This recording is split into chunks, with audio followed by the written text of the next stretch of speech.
Buenas tardes, les damos la más cordial bienvenida a una nueva sesión del Comité de Sostenibilidad de la Cámara Americana de Comercio e Industrias de Panamá, ANCHAM Panamá. Este espacio llega a ustedes gracias a nuestro Platinum Leadership Circle, AES Panamá, Panamá Canal Railway Company, Johnson Johnson, Chevron, KPMG, First Quantum, Global Bank, Ricardo Pérez, Argos, nuestros patrocinadores Gol, el Banco Lafis, 3M y B-Bank. También nuestro patrocinador Manzanillo International Terminal. Mi nombre es Carlos Carrasco y soy el chair del Comité de Sostenibilidad y junto a Flor Picota, Vice Chair, les estaremos acompañando en cada una de estas sesiones que desarrollaremos para apoyar de forma colaborativa la apuesta por la sostenibilidad que hacen nuestras organizaciones.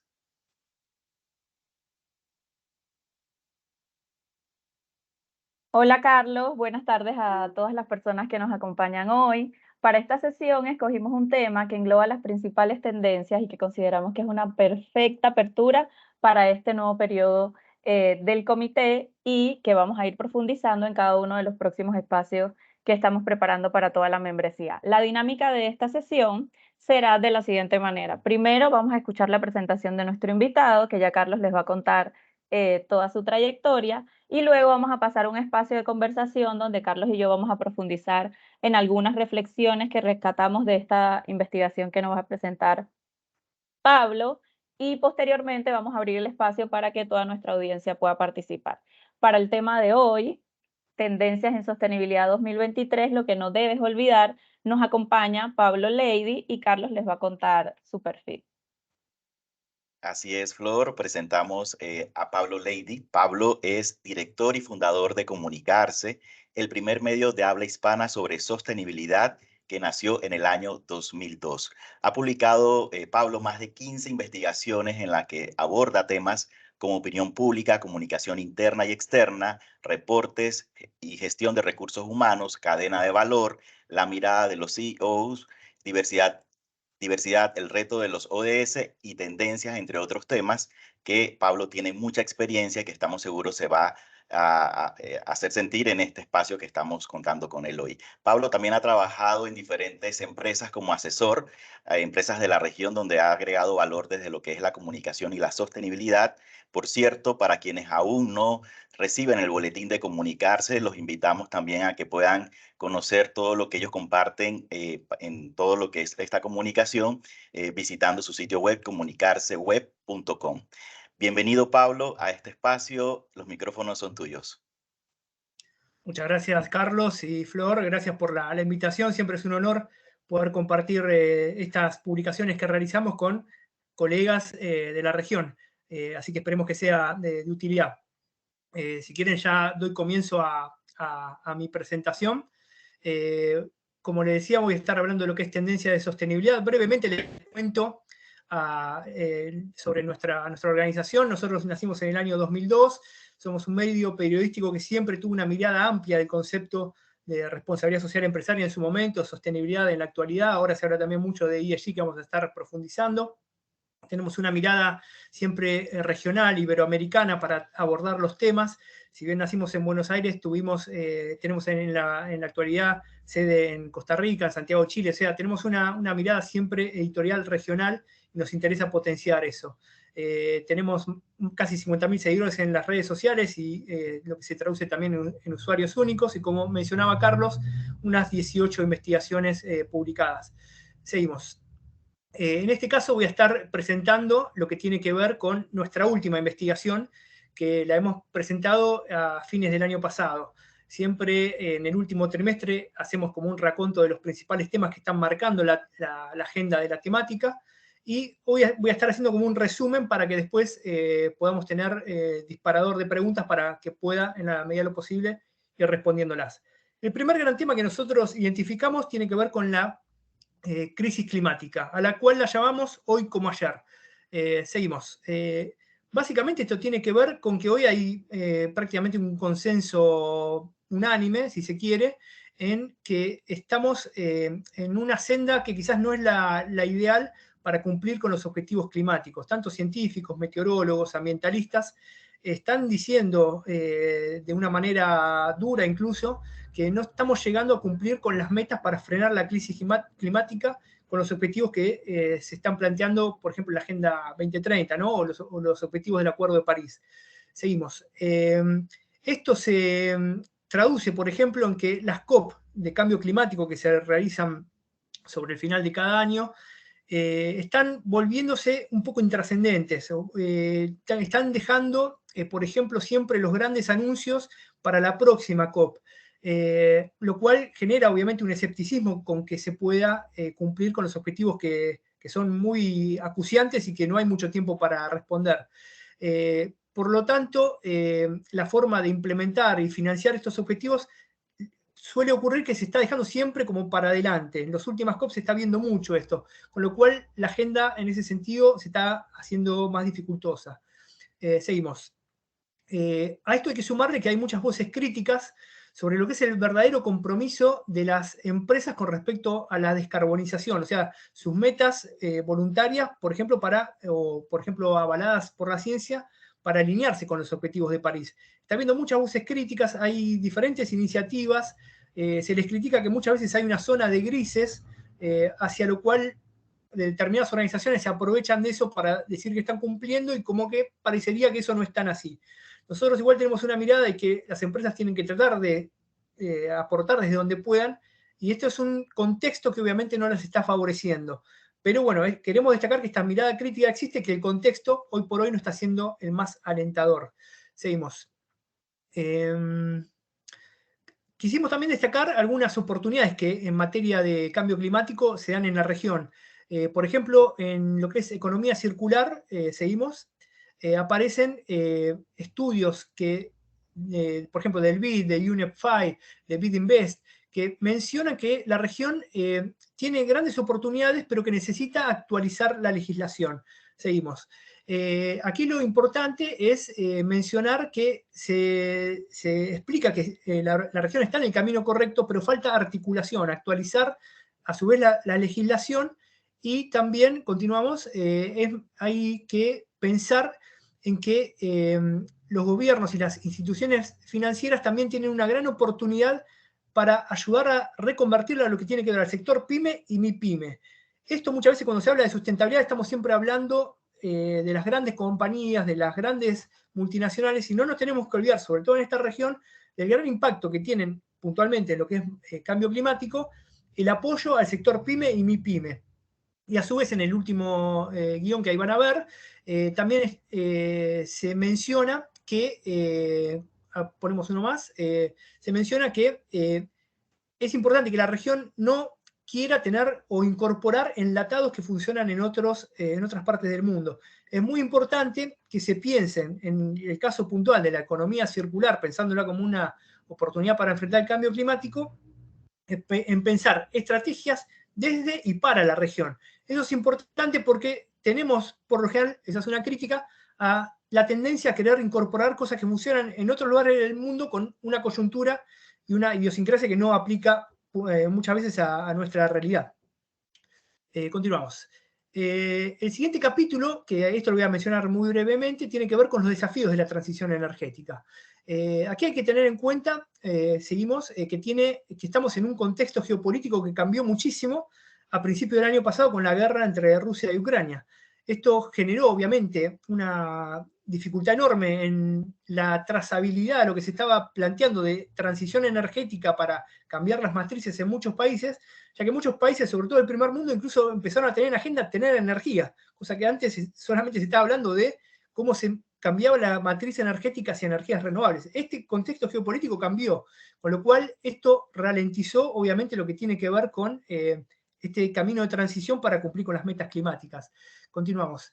Sin embargo, hay un dato alentador, y es que la Agencia Internacional de Energía Renovable, menciona que a pesar de todo este contexto dificultoso, el costo de las energías renovables sigue siendo competitivo, con lo cual, si lo proyectamos a futuro con una geopolítica más ordenada, el dato es más que alentador, ya que eso va a ser mucho más competitivo a futuro. Así que estamos como con la doble lectura, la dificultad que nos pone el contexto y a su vez el dato alentador del potencial que tienen todavía las energías renovables. Continuamos. Otro punto a tener en cuenta por la región es que está creciendo mucho el empleo verde a nivel global, sin embargo está siendo muy captado por Asia, léase China básicamente. Con lo cual ahí la región tiene una gran oportunidad para tratar de subirse a ese tren de desarrollo que son los empleos verdes. Con lo cual ahí eso es un llamado de atención, nosotros lo quisimos destacar porque la región parecería no estar aprovechando al máximo ese potencial. Y el siguiente bullet, que ahí van a ver, también menciona que hay dos áreas que están muy vinculadas obviamente a nuestra región que tienen que ver con que la agricultura está teniendo mucha penetración en lo que tiene que ver con habilidades verdes y servicios ambientales. Está creciendo, está mostrando un crecimiento muy rápido en la región. Con lo cual son dos sectores que desde lo que es la articulación público-privada debería potenciarse aún más porque ahí hay un valor de valor agregado que le puede dar la región a diferentes rubros. Continuamos. También la región se enfrenta a una oportunidad y un desafío enorme. Sobre todo lo que tiene que ver con la movilidad eléctrica está generando, solo por citar un ejemplo, ¿no? Porque no es el único, pero es el caso quizás más paradigmático, que el mundo se fije en los minerales de la región y cada vez con más interés. Esto tiene a su vez el desafío social y ambiental que implica, porque puede haber un desarrollo quizás o un crecimiento económico no alineado con el desarrollo social y ambiental. Con lo cual ahí hay un llamado de atención, un desafío enorme, porque la región empieza a ser vista por cuestiones de materias primas clave para lo que es la transición energética o la movilidad, en este caso la movilidad eléctrica. Continuamos. Así que ahí hay un doble desafío para seguir. Y también hay algo que la región no tiene que perder, es la oportunidad de la financiación para adaptación climática. Estudios de organismos internacionales lo mencionan como que hay una gran oportunidad, pero ahí hay mucha disparidad en los países de América Latina y el Caribe para aprovechar esto. O sea, los recursos van a estar quizás no tanto como se debería por cuestiones geopolíticas, pero hay que tener en cuenta que ahí hay una oportunidad que los países y las empresas también, hay que destacar eso, pueden encontrar líneas de financiamiento con la lógica de la adaptación climática. Así que eso lo queremos destacar como algo muy importante a tener en cuenta en América Latina y el Caribe. Continuamos.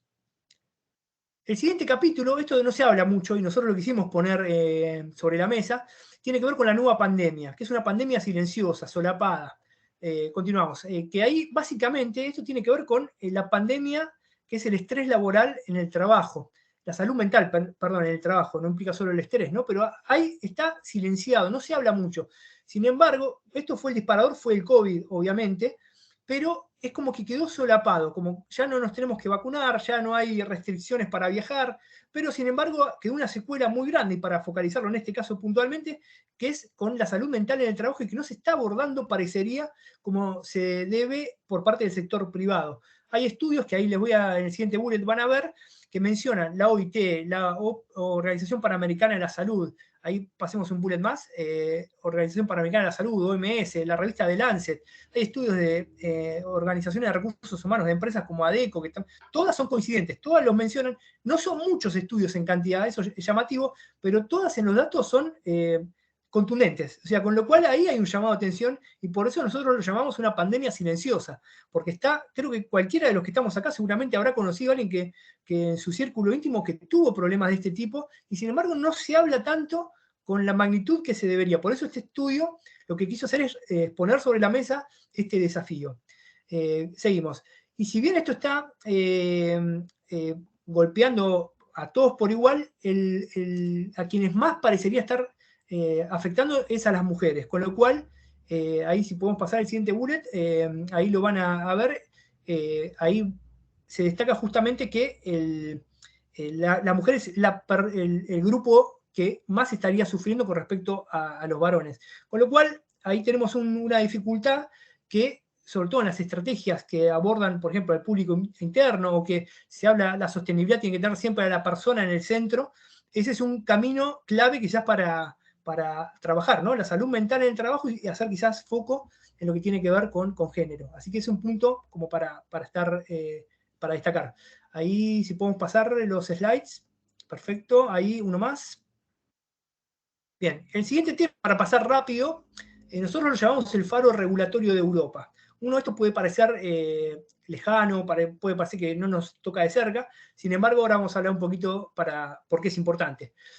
Pasemos al siguiente slide. La clave aquí hay que entender es que Europa quiere regular o ser un actor clave del comercio a través de la legislación en materia de sostenibilidad. Entonces, cualquier país o empresa que quiera jugar en un mercado tan importante como es el mercado común europeo, tiene que tener en cuenta esta legislación. Y a su vez, hay otra lectura que nosotros queremos poner sobre la mesa, que tiene que ver con que hay mucha legislación que nos puede parecer de vanguardia, sofisticada, que pasa en el primer mundo, que cuando eso en otros lugares del mundo, como América Latina y Caribe, quieran incorporar legislación de ese tipo, seguramente, no digo copiar, pero van a tomar muchas de esas ideas o van a tratar de copiarlas hasta donde puedan, con lo cual, si uno tiene ese tamiz de mirar esa legislación, podría estar anticipando regulaciones que se van a venir más temprano que tarde para esta región. ¿Cuáles son los temas? Ahí los vamos a ver.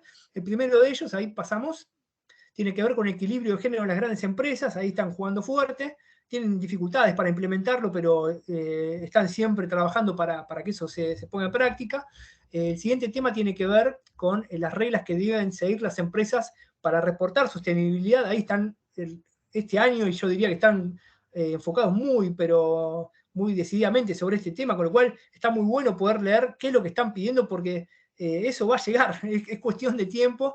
Si bien estamos quizás para que sea por ley es difícil, pero bueno, hay que estar atento a lo que está pasando ahí, porque incluso la Unión Europea puede exigir a las empresas que exportan con determinados requisitos de facturación, de volumen, pueden llegar a exigir ese tipo de reportes y que cumplan las reglas que ellos exigen, por más que la empresa esté radicada en otra parte del mundo. Continuamos.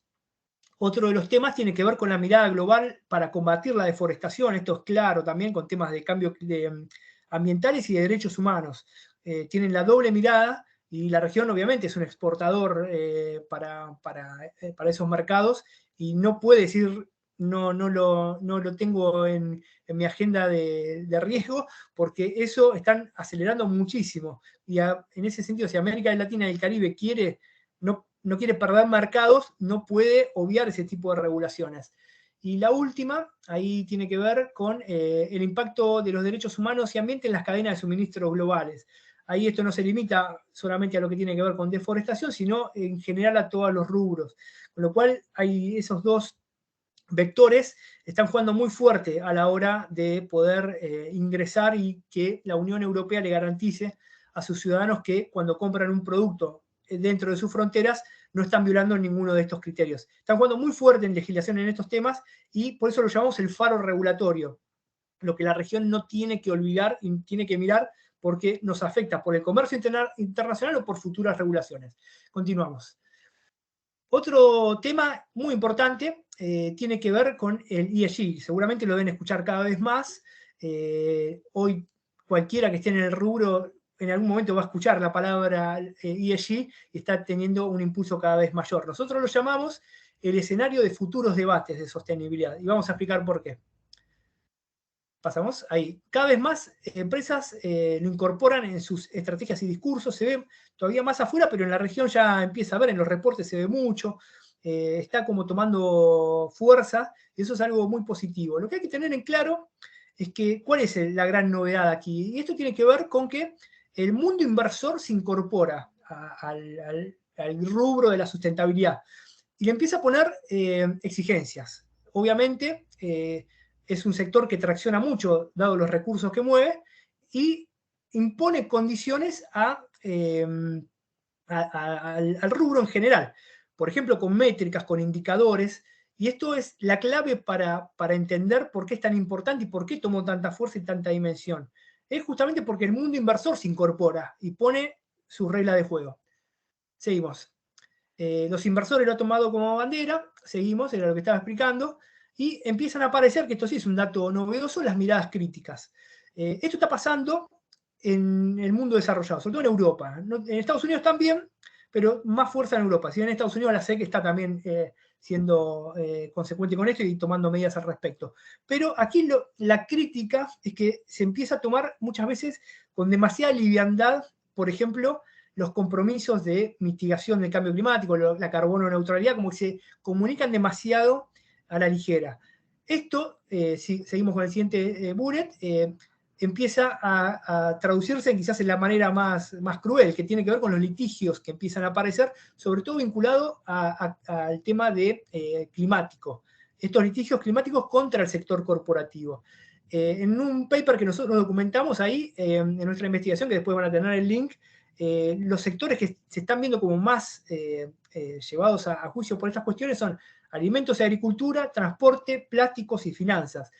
Lo importante de esto es tener en cuenta que lo que tiene que ver con ESG deja de ser una cuestión retórica, todo este tipo de interpelaciones, y pasa a ser una cuestión de negocio. Eso es un gran valor agregado para la sostenibilidad, porque muchas veces la crítica era que era un discurso, un debate muy retórico, que no tenía muchas implicancias en la realidad, en el negocio. El mundo ESG eso lo cambia de cuajo, porque obviamente, por ejemplo, un fondo de inversión que saca a vender un instrumento financiero que dice que tiene determinadas características de sostenibilidad, si no las tiene, es un fraude, por lo cual eso va a juicio.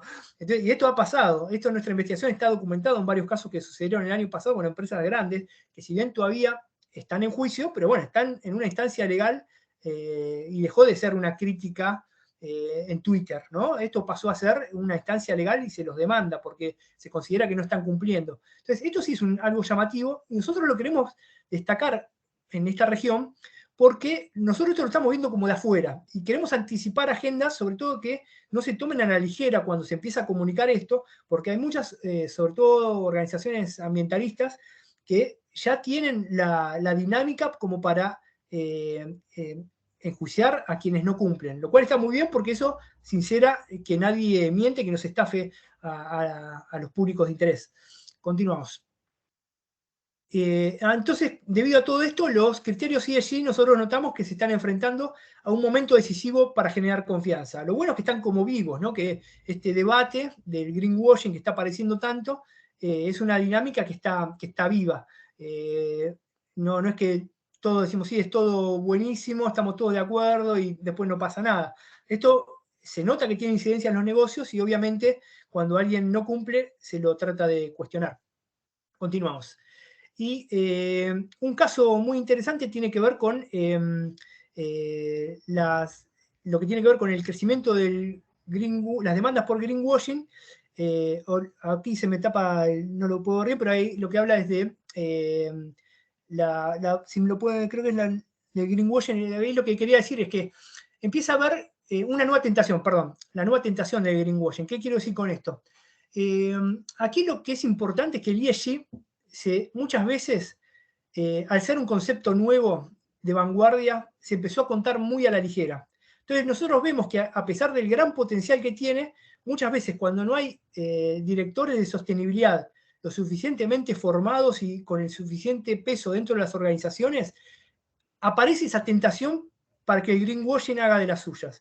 Esto después lo voy a estar comentando un poquito más en el próximo capítulo, pero creo que para las preguntas también va a estar muy interesante. Y también otro dato de color tiene que ver con que, sobre todo en el último año, hubo un auge de lo que es el crecimiento del movimiento anti-ESG. Esto está pasando en Estados Unidos. Esto es muy novedoso porque, como les mencionaba, antes estamos todos de acuerdo en todos lados del mundo, ¿no? Cuando alguien, una empresa, algún fondo de inversión, se pronunciaba a favor, era como algo positivo. En Estados Unidos, ayer publicamos, o antes de ayer, si mal no recuerdo, publicamos un informe nosotros en Comunicarse, que lo van a ver ahí en el home de nuestra web, haciendo una cronología del auge del movimiento anti-ESG. Es impresionante. O sea, está pasando en Estados Unidos, pero esto puede permear en otras latitudes. Hay incluso políticos de la talla de Ron DeSantis de Florida que incluso son presidenciables de Estados Unidos, que pueden llegar a la presidencia, con lo cual, en ese sentido, hay que tomar mucha dimensión de por qué esto está creciendo. Básicamente, para decirlo muy rápido, esto tiene que ver con que ellos argumentan que detrás de las causas sociales y ambientales se quiere imponer una agenda de izquierda progresista en los estados que básicamente, por lo general, están muy vinculados a la industria petrolera. Entonces, ellos dicen que son un caballo de Troya solapado para imponerles políticas que van en contra de sus contribuyentes. Es un debate muy interesante que después, si quieren, lo ampliamos en la parte de preguntas. Seguimos.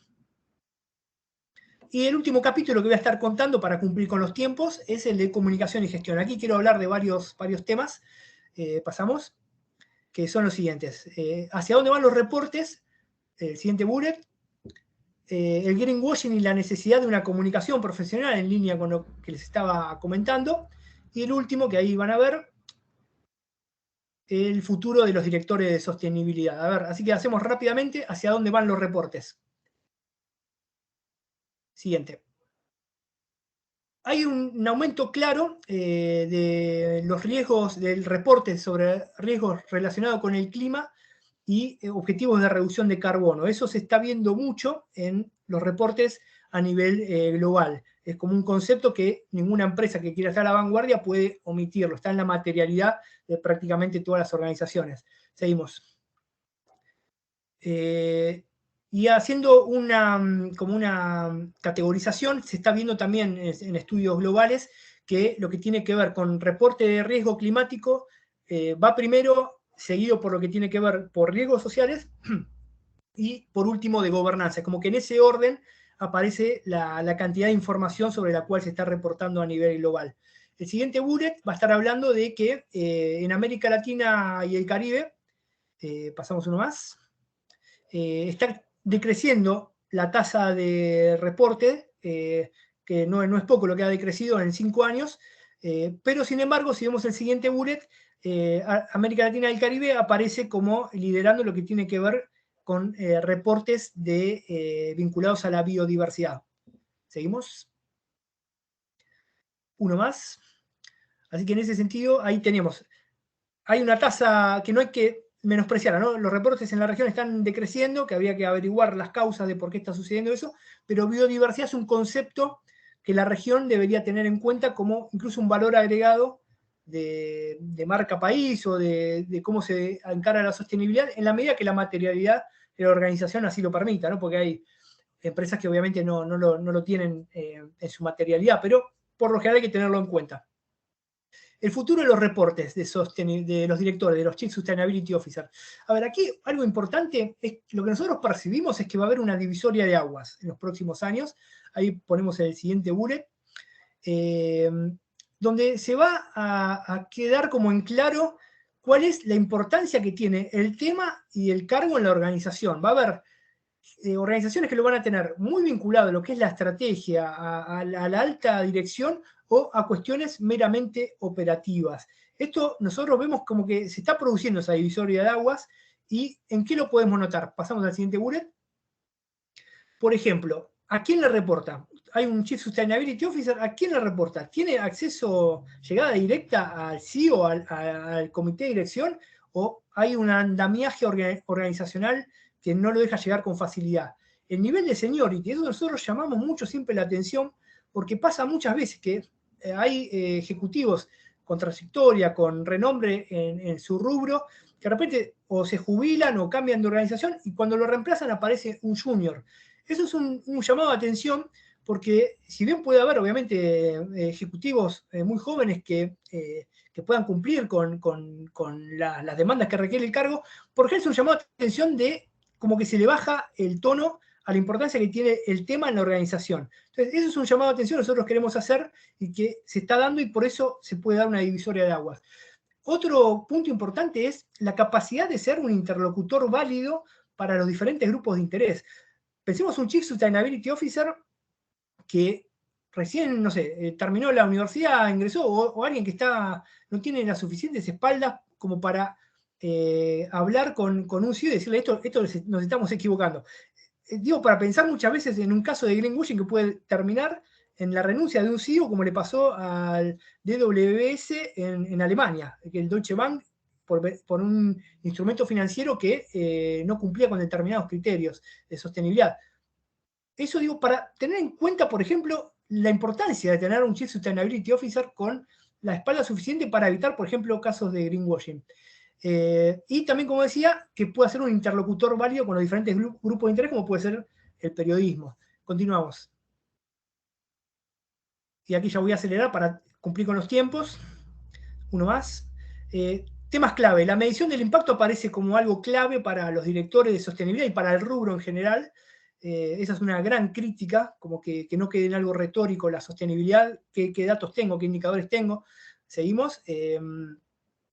Que ese es un tema que, por ejemplo, en la agenda de los CEOs hay estudios que nosotros ahí van a ver en nuestro paper que dicen como que el tema está cada vez más en la agenda de los CEOs, pero la crítica es que necesitan de mayores datos confiables. Entonces, la medición del impacto, los datos confiables son temas clave, que no son fáciles, porque muchas veces son intangibles de lo que se habla en nuestro rubro, pero bueno, ahí es un llamado de atención como para poner más las fichas para que esto se pueda ir subsanando con el tiempo y que pueda tomar mayor impulso dentro de las organizaciones y de las sociedades en general. Continuamos. Y ya para este y un bullet más, y ya cierro mi presentación, un concepto que nos parece importante es que los Chief Sustainability Officer tienen que saber desarrollar una narrativa que dejen claro cómo contribuye la sostenibilidad al negocio, a las marcas y a las empresas. Esto es importante y está muy relacionado con lo que voy a contar en el último bullet, es no olvidarnos de la parte soft de la sostenibilidad. El movimiento ESG está llevando muchas veces el concepto de sostenibilidad a las áreas muy duras del negocio y se pierde muchas veces la parte más soft, como puede ser la comunicación. El riesgo es que cuando aparecen cuestiones de greenwashing, nadie se hace cargo o vuelan todas las cabezas. Entonces ahí hay un problema que nosotros lo queremos destacar y que muchas veces antes estaba como muy, la sostenibilidad hace 15 años atrás, estaba muy en el lado soft y se olvidaba la parte hard, hoy está yéndose al otro lado. Hay que buscar un equilibrio. Entonces con este paper lo que nosotros queremos destacar es eso, no pasar por errores que se cometían en cuestiones más soft a que se vuelva todo totalmente indicadores abstractos, que nadie entienda de lo que se habla y cuando hay algo que es incoherente dentro de la organización, nadie era responsable y no había una cara visible. Y el último bullet justamente tiene que ver con eso, que hay un paper que se publicó el año pasado que era muy interesante, que hablaba justamente de eso, y que mencionaba que uno de los riesgos que tienen los Chief Sustainability Officers es no ser víctimas de su propio éxito. Y muchas veces, habiendo internalizado tanto puertas adentro del negocio la sostenibilidad, el Chief Sustainability Officer pasa a ser una figura prescindente porque hablan todos desde diferentes áreas y el Chief Sustainability Officer pasa a ser alguien muy operativo, sin estrategia y sin transversalidad. Ese es un riesgo, queremos que lo tomen en cuenta para evitarlo porque el greenwashing está a la vuelta de la esquina por todos lados y es muy importante tenerlo en cuenta. Ahí creo que cumplí más o menos con los tiempos, si me pasé pido disculpas. Gracias. Muchas gracias, Pablo. Excelentes reflexiones que has compartido como resultado de esta investigación que periódicamente realizan desde Comunicarse. Nos han marcado esa oportunidad de tener valiosos referentes para los temas que nosotros en nuestras empresas abordamos de cara a lograr esa sostenibilidad. Ahora vamos a iniciar el proceso de entrevista y paso el micrófono a Flor para iniciar con la primera pregunta. Gracias. Así es, gracias Carlos y gracias Pablo, que esta investigación y esos disparadores, como tú bien lo mencionaste al principio, nos deja muchas reflexiones para llevarnos a nuestras empresas después de esta sesión y empezar a ver qué cosas estamos haciendo y dónde debemos acelerar nuestros esfuerzos o invertir nuestros esfuerzos. Yo quiero rescatar que en varias de las secciones de la investigación, uno de los principales retos lo refuerza, que está relacionado con el capítulo de crisis climática. Y como todos sabemos, por muchos años nuestras empresas han estado haciendo esfuerzos en la gestión de residuos, en hacernos conscientes de cuáles son nuestros impactos.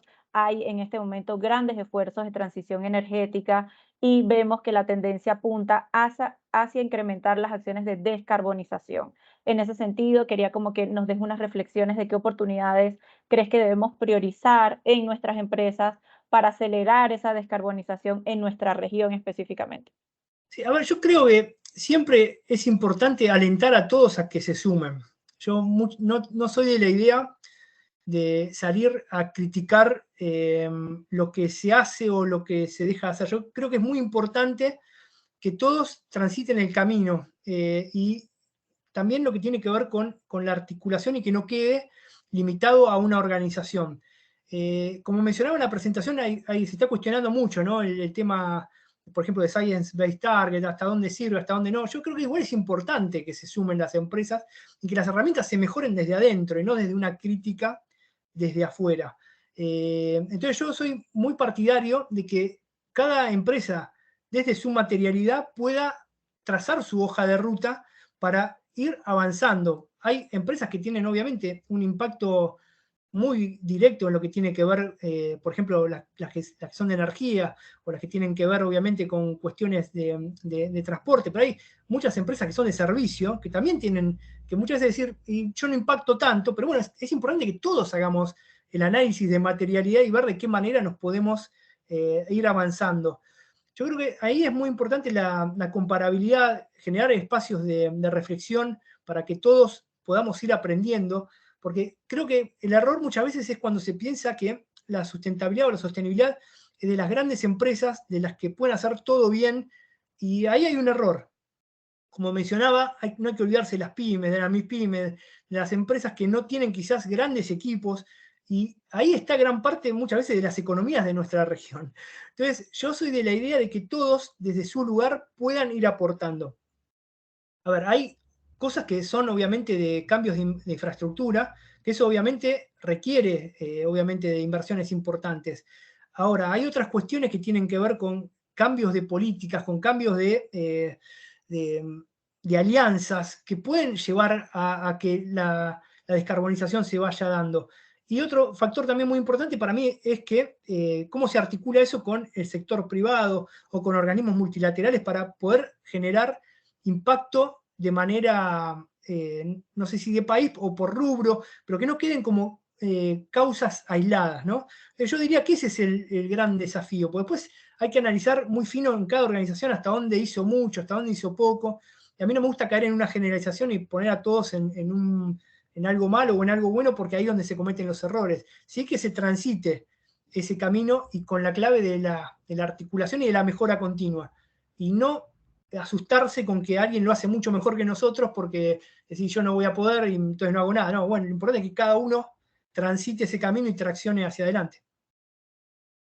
Así es, Pablo. Con relación justo a esos elementos que mencionas en tu respuesta de desafíos y que todos podemos aportar a esa búsqueda del desarrollo sostenible, hay un elemento que tú mencionas mucho en tu presentación y es los criterios ESG, que muchas empresas han empezado a incorporar en su gestión sostenible, pero con el reto también de que muchas veces declaramos algo que no necesariamente se está haciendo.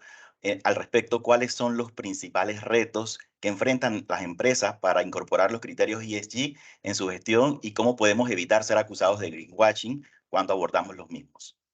A ver, yo creo que el principal reto es no tomárselo a la ligera.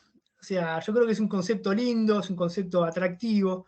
Si bien no incorpora grandes ideas a lo que se venía hablando, la clave es que ingresa al mundo inversor con determinados parámetros, que nos pone determinadas condiciones. Entonces, esa es la gran diferencia para entenderlo, por qué cambian a veces las palabras o las metodologías o los indicadores. Pero no es que cambia tanto el concepto en sí. Yo creo que el desafío, por lo menos de los casos donde nosotros mencionamos en nuestro paper, tiene que ver justamente con que nosotros lo vemos muchas veces hablando con diferentes organizaciones, incluso off the record a veces te lo cuentan, que dentro de las organizaciones muchas veces hay demasiadas voces para hablar del tema.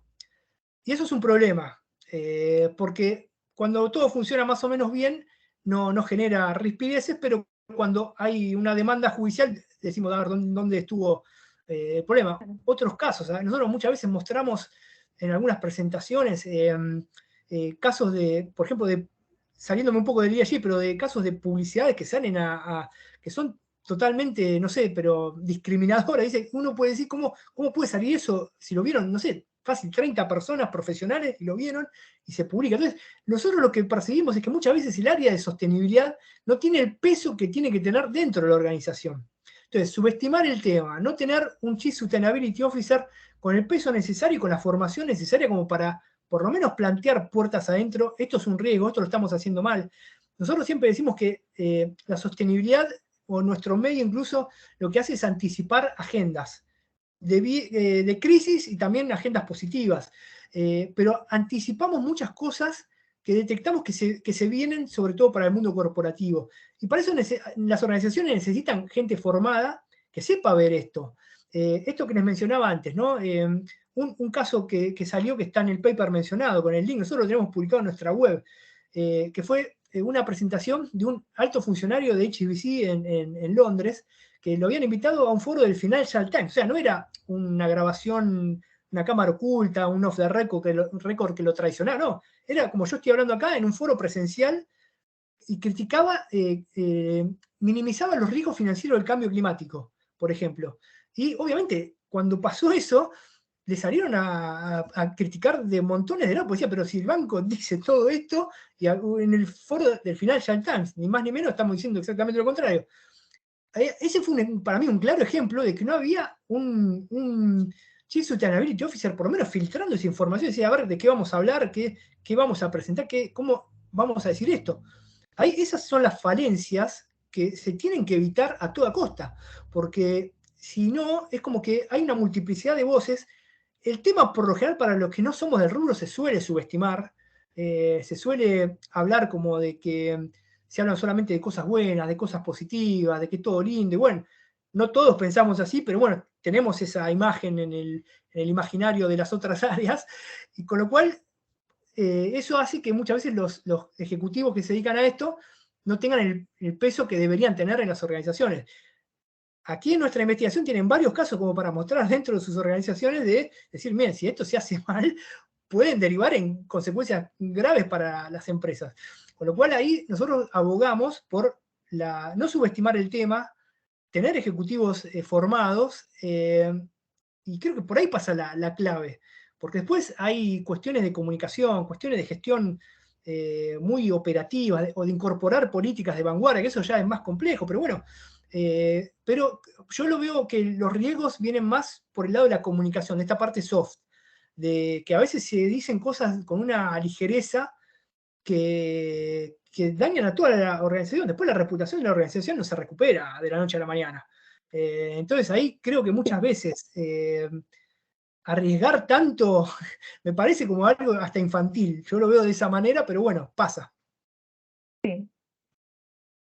Ahí estamos. Perdón que te interrumpa, siento como a mí se me está cortando un poquito la conexión, o es a Pablo.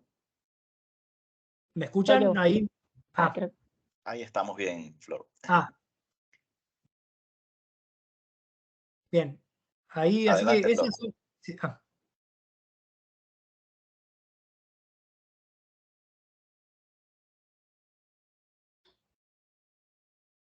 Hola, Flor.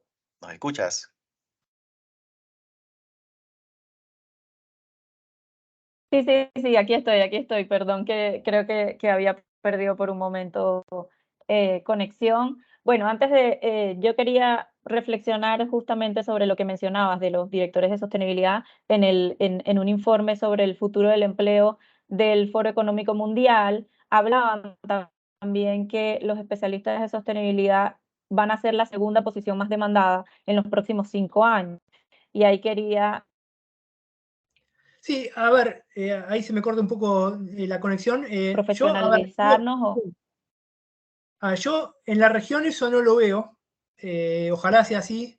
No, no veo que esté pasando. Soy más de la mirada crítica que estaba mencionando. Creo que es un muy buen dato, igualmente, porque obviamente están hablando de países desarrollados, principalmente, donde obviamente que le estén dando esa importancia al tema va a traccionar al resto de las economías. Pero yo hoy en la región veo como que se subestima bastante a la profesión en general. Con lo cual ahí yo creo que es un buen paper como para justamente mostrar y decir qué es lo que nos estamos perdiendo, qué es lo que no estamos viendo, que le agrega valor, que suma valor agregado a las organizaciones. El primer mundo lo ve y quizás por este lado del mundo no lo estamos visualizando. ¿Qué fallamos nosotros? ¿Dónde está el problema? ¿No? Es un llamado de atención muy interesante. Así que bueno, coincide con lo que nosotros estamos advirtiendo, pero yo no soy tan optimista en los próximos 5 años, por lo menos, de que América Latina y el Caribe sea una profesión tan demandada. No, no lo veo, lamentablemente, a modo personal lo respondo, no soy tan optimista, lamentablemente. sí, me quedo solo con el audio para garantizar que sí escuchan mi mensaje. Bueno, justamente mi punto iba en ese sentido, como qué consideras tú o cómo ves o en qué área debemos profesionalizarnos más para llegar a esa tendencia que sea más demandada nuestra posición. Sí, a ver, es un cargo complejo. No hay una formación, esa es la dificultad quizá, ¿no? Alguien dice un director de finanzas es claro, alguien de compras es claro, alguien de gestión de las personas, es como que enseguida está en carrera, un MBA y lo puedo tener. Nuestro rubro es tan transversal que es difícil, puede venir de muchas áreas. Yo quizás lo que sí diría es que es importante quizás haber hecho una formación de posgrado al menos para entender bien esta temática y estar fogueado quizás en estas áreas antes de asumir un cargo al respecto. Como todo rubro tiene sus particularidades, su lenguaje, su dificultad. Yo creo que ahí hay muchas veces al no haber quizás carreras tan claras de formación, hace que las compañías no terminen minimizándolo por no poder incorporar a alguien que digan, esta persona va a cumplir el cargo, le voy a dar un señor, y después quizás no termina estando a la altura de lo que se esperaba. Entonces, lo importante para mí es tener en claro estas dificultades. Creo que ahí en los temas de formación en las universidades hay quizás una falencia para mejorar en la región, porque creo que es un cargo que se va a necesitar cada vez más. Pensemos, tiene que saber de cadena de valor, de diversidad, de comunicación, de finanzas, temas ambientales, reportes, saber leer la legislación que viene de otros países, cómo nos vamos a anticipar. Es un cargo complejo, o sea, no es alguien para hacer un curso de una semana, es algo difícil. Y eso obviamente después hablar, que a mí me pasa, muchas veces me dicen, tenés no sé, una presentación in company, hablar con alguien de finanzas, y para mí, yo de finanzas no soy un especialista, obviamente sabe mucho más que yo, entonces tengo que hablar de cuestiones de finanzas sostenibles con gente que sabe más de finanzas que yo. Entonces, esa es la dificultad del cargo, que muchas veces tenés que hablar con gente que sabe más que vos de eso puntual, pero sabe muchísimo menos de la transversalidad de una organización. Entonces, esa es la dificultad del cargo y por eso es difícil tener un perfil muy definido. Obviamente, el rubro de una organización te va a marcar el perfil de ese ejecutivo, ¿no? Alguien, no sé, si alguien de la industria del agro, seguramente va a venir del rubro o va a ser o ingeniero agrónomo o va a estar muy vinculado a eso, porque va a tener que conocer el negocio. Si no conoce el negocio en el cual se va a dedicar, no va a poder ser un gerente de sostenibilidad de esa empresa. Entonces, por eso Sí, tienen muchos perfiles. ajá. La clave es quizás tener algún MBA, alguna formación que nos termine de cerrar esa idea, pero puede venir de un estudio de grado de muy diversos rubros. Yo en ese Sí, y sentido, sí, perdón. yo también rescato que tenemos que ser unos articuladores, como tú lo has dicho, de las distintas áreas y hacer esos análisis de cómo hacemos para que participen todas las áreas que necesitan participar, porque efectivamente, como tú bien lo dices, no somos especialistas en todos los departamentos, pero sí podemos articular e invitar a participar.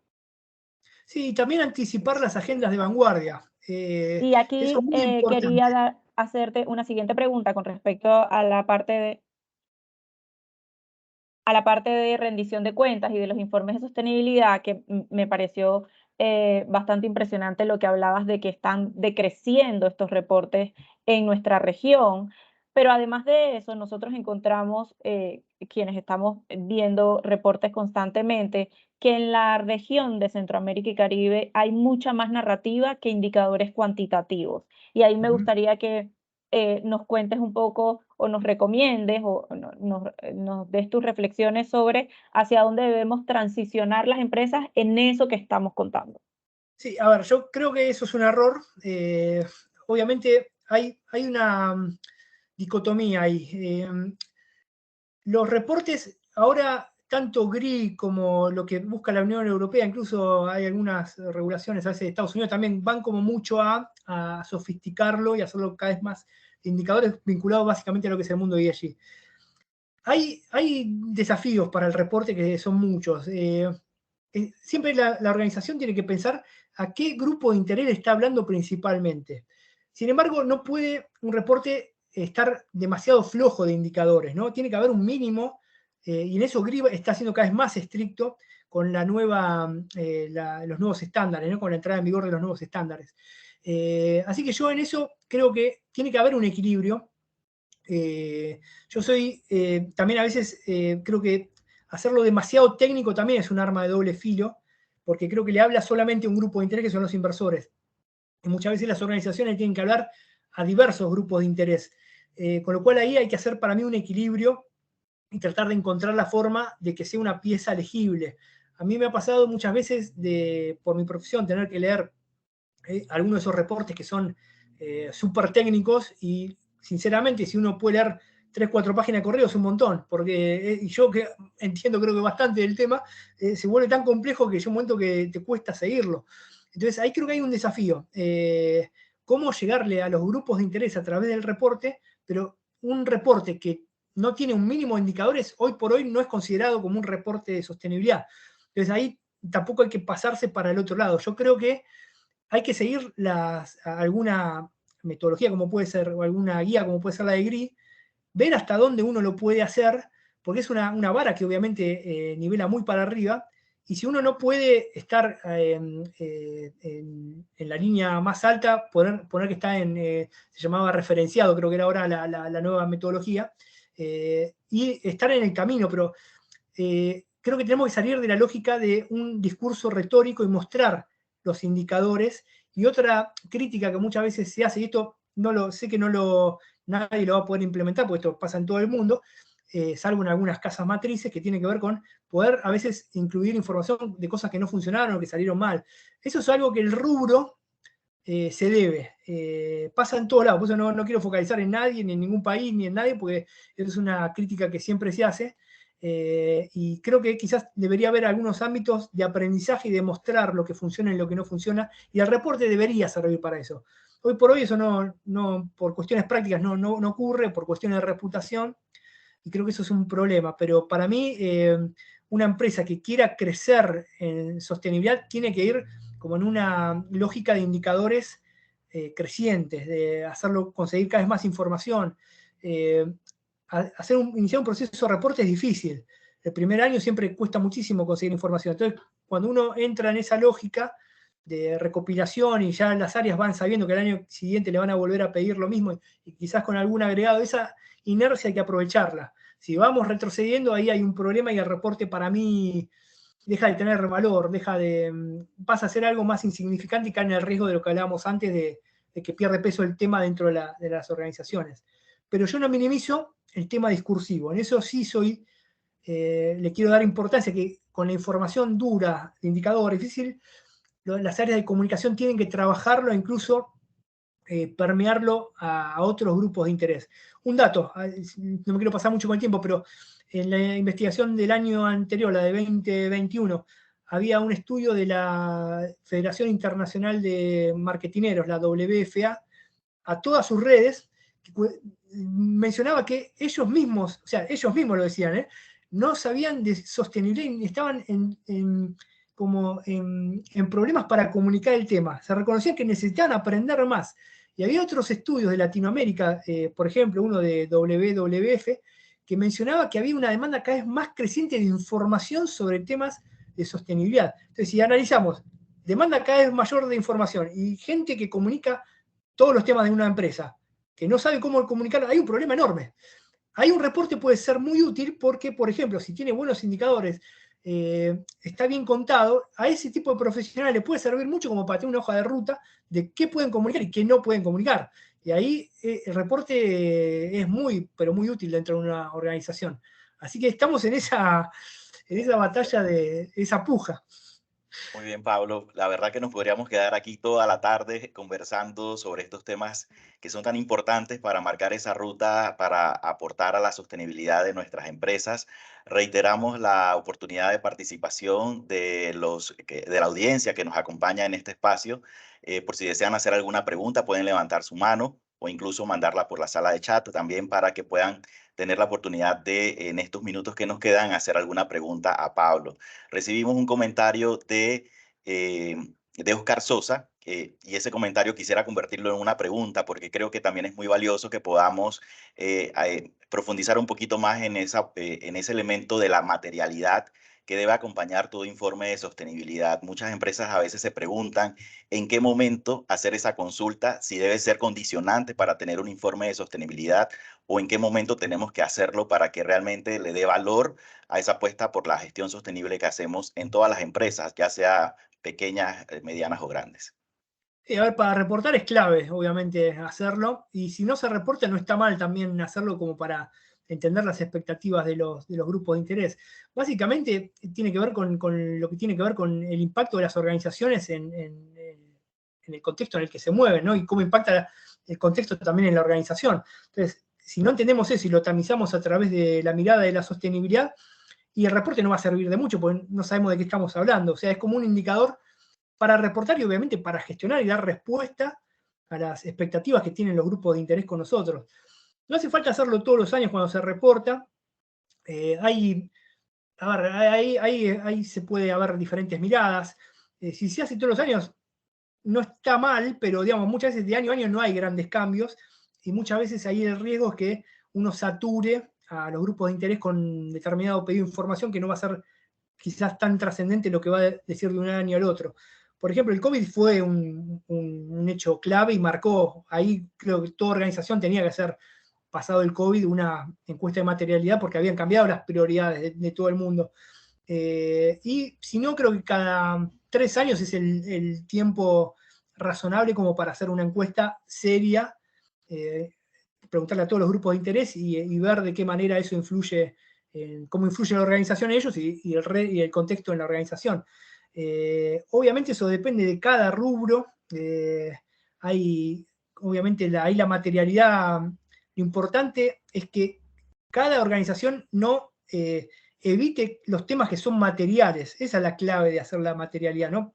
No sé, quizás el caso más obvio es que una empresa extractiva no puede hablar, no puede decir que su material no está vinculada con el medio ambiente, o sea, son cuestiones obvias, ¿no? O sea, eso que puede parecer obvio en otros rubros quizás a veces no es tan así y es importante justamente dar respuesta con indicadores, porque si no ahí el reporte sí puede ser mirado como no está respondiendo a la materialidad.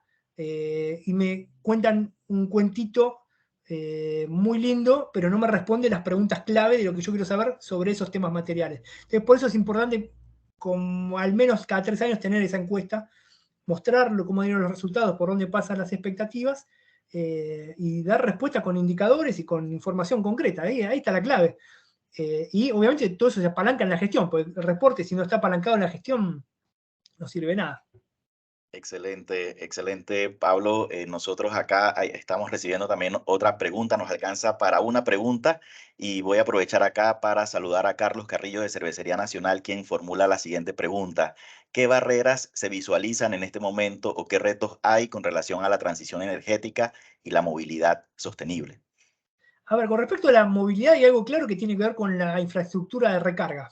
Ahí, incluso en nuestra región es un tema súper complejo. En Europa lo están llevando mejor. Está todo el tema justamente geopolítico de los minerales, que ahí, bueno, donde estoy yo es un tema importante. Entonces ahí hay como las barreras pasan más que nada por ahí.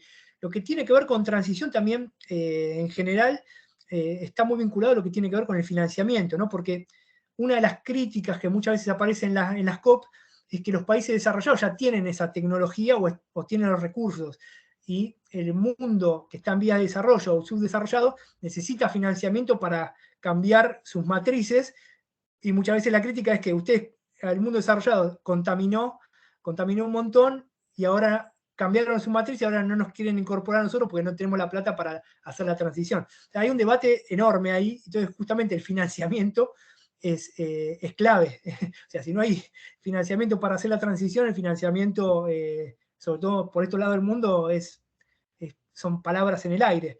Entonces ahí cómo se financia, y esto no estoy hablando solamente de sector público, o sea, el sector privado, una organización, muchas veces para cambiar su matriz productiva, quizás el retorno de la inversión lo ve dentro de 5 años, y esos 5 años, ¿cómo los pasa? ¿Cómo les justifica a su directorio, a sus accionistas, que tiene que ir a pérdida, pero dentro de 5 o 10 años eso va a ser excelente financieramente para la organización. Bueno, todo eso está sobre la mesa, entonces ahí están las barreras. ¿Cómo se financia la infraestructura de recarga en el tema de la movilidad y los minerales? Todo el tema político y geopolítico que hay detrás de esos acuerdos. Yo diría que detrás de eso está toda la discusión. Así es, Pablo. Bueno, para ir ya cerrando este espacio y respetando el tiempo de nuestra audiencia, quisiera pedirte que nos dejes un mensaje final que nos pueda dejar esa oportunidad de seguir reflexionando sobre dónde debemos enfocar nuestros esfuerzos para seguir trabajando la sostenibilidad en nuestras empresas. Gracias. Bueno, Atenea, gracias de nuevo por la invitación. Ha sido un gusto estar compartiendo esta charla con ustedes.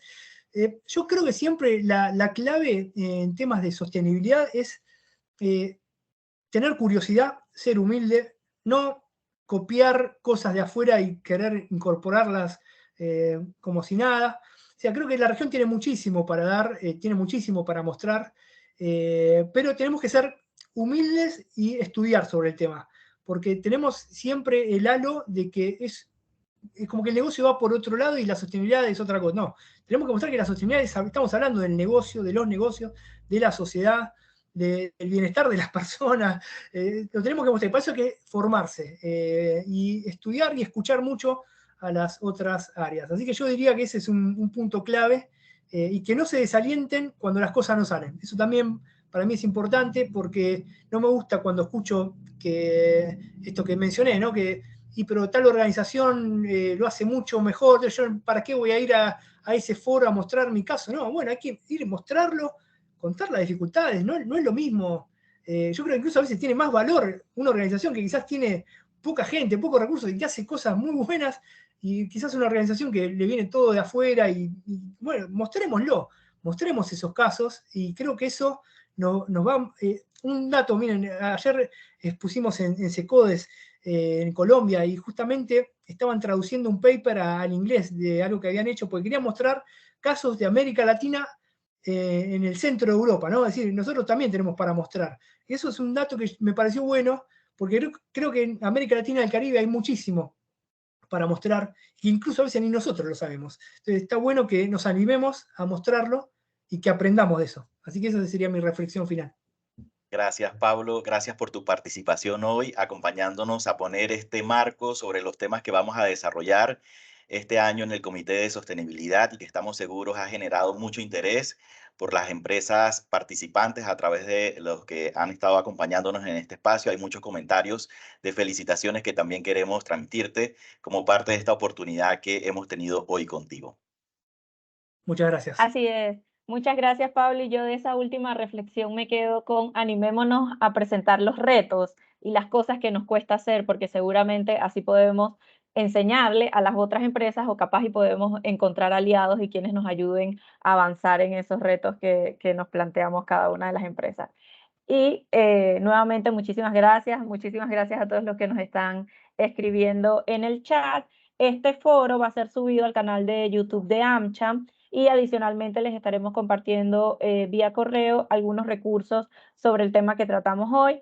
Por favor, compártanos también sus comentarios y sugerencias sobre aquellos temas que les interesa que abordemos en otros foros o en los próximos espacios que vamos a estar organizando y además invitar a otras personas de sus organizaciones a quienes les pueda servir de valor estos espacios que estamos organizando y los temas que vamos a estar tocando, también en esa función que comentábamos antes de ser unos articuladores con las distintas áreas de la organización. Aquí ven nuestros contactos para cualquier consulta o cualquier apoyo que nos quieran dar, el correo y el WhatsApp de Carlos y mío. Así es, Flor. De esta forma damos por culminada esta sesión del Comité de Sostenibilidad.